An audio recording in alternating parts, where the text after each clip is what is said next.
अस्सलाम वालेकुम। मैं उम्मीद करती हूँ आप लोग दुनिया के किसी भी खित्ते में इस चैनल को देख रहे हूँ, इंशाल्लाह खैरियत से होंगे। चैनल पर आने वाले नए सब्सक्राइबर्स का बहुत शुक्रिया।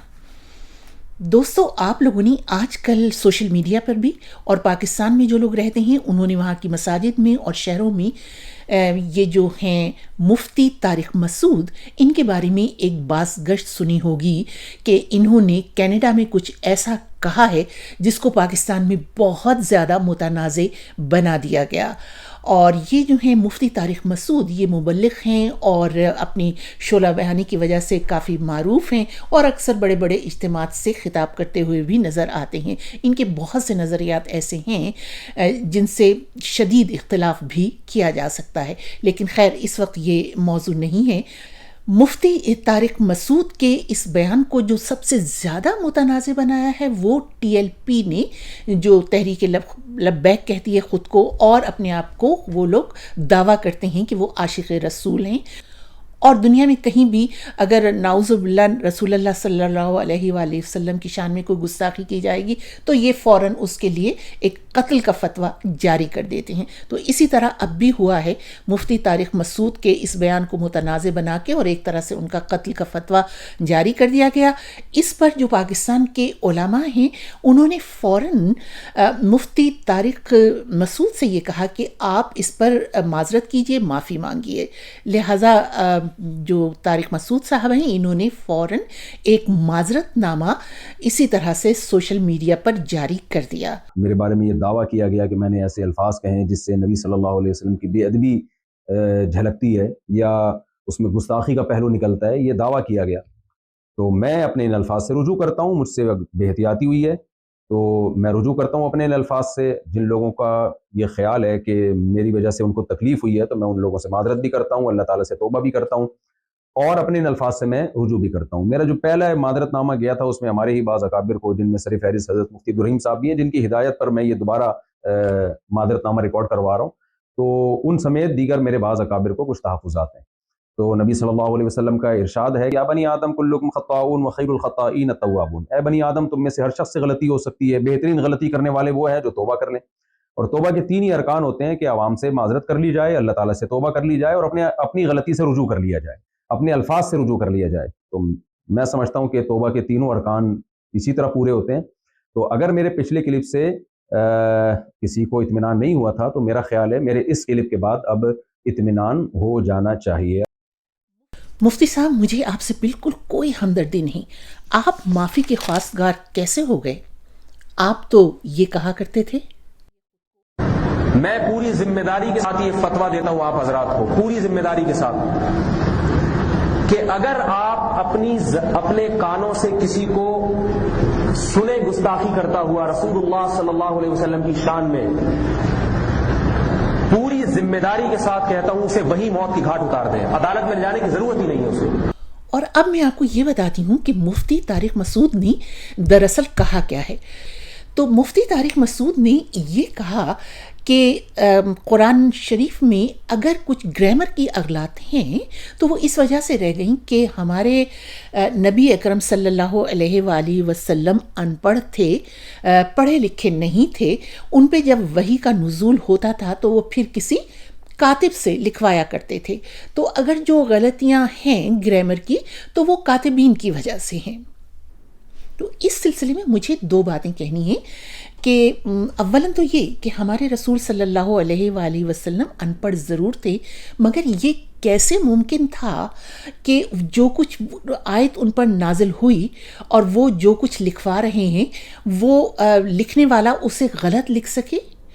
ये मुमकिन ही नहीं है। मतलब हमारा तो अकीदा ये है और पुख्ता ईमान ये है कि जो कुछ हमारे नबी ने फरमाया वो अल्लाह का फरमान था और वो फरमान बिल्कुल उसी सूरत में हम तक पहुंचा है। उसमें किसी गलती का कोई इम्कान, किसी इमला का, किसी ग्रामर का कोई इम्कान बिल्कुल है ही नहीं।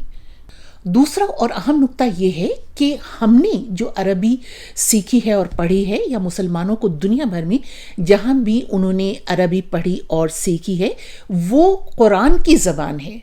تو قرآن میں جو کچھ لکھا ہوا ہے، جو گرامر لکھی ہوئی ہے، جس طرح سے لکھی ہوئی ہے، وہی عربی ہے، وہی گرامر ہے۔ ہم یہ نہیں کہہ سکتے کہ کوئی، اس لیے کہ آپ کو ایک معیار طے کرنا ہوتا ہے، تو ہماری عربی کا، ہماری زبان کا معیار قرآن میں لکھی ہوئی عربی ہے، قرآن میں لکھی ہوئی گرامر ہے، کوئی اور عربی کی گرامر ہمارا معیار نہیں ہے۔ اس لیے جو کچھ قرآن میں ہے وہی صحیح گرامر ہے۔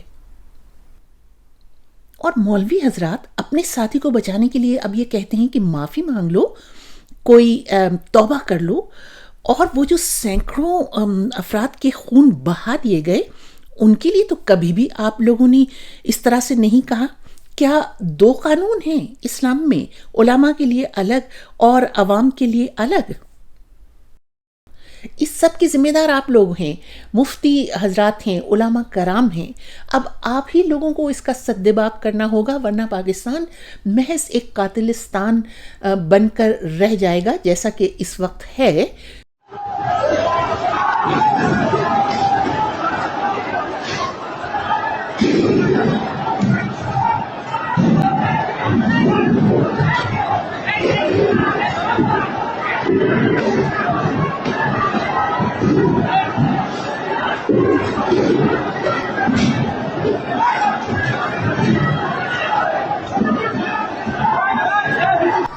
آپ لوگوں نے یہ نسل تیار کی ہے، یہ آپ ہی کی مسجد میں دیکھیے کہ آپ کی معافی کے باوجود دو گروہ ایک دوسرے سے دست و گریباں ہیں، ایک دوسرے کو مرنے پر تلے ہوئے ہیں۔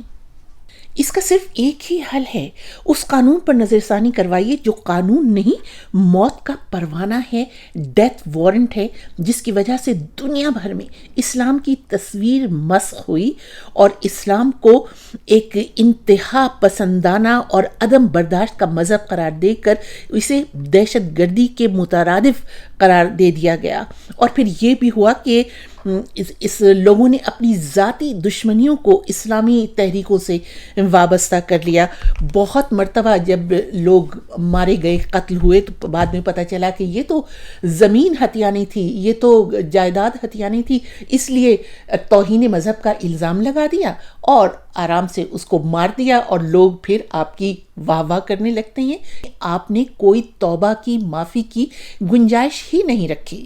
پاکستان میں یہی کچھ ہو رہا ہے، حالانکہ بہت سے جو تھے متوازن قسم کے اور پڑھے لکھے لوگ اور علماء، ان کا یہ کہنا تھا کہ توبہ کا دروازہ آخری وقت تک کھلا ہے، مطلب آپ اپنے آخری سانس سے پہلے تک توبہ کر سکتے ہیں۔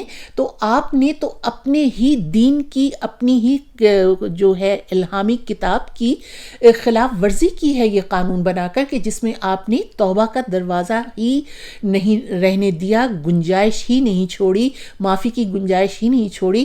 دیکھیے کتنی وہ آسیہ بی بی جو تھی بیچاری عیسائی خاتون تھی، ایک ماں تھی چھوٹے چھوٹے بچوں کی، اور وہ 9 برس تک جیل میں پڑی رہی۔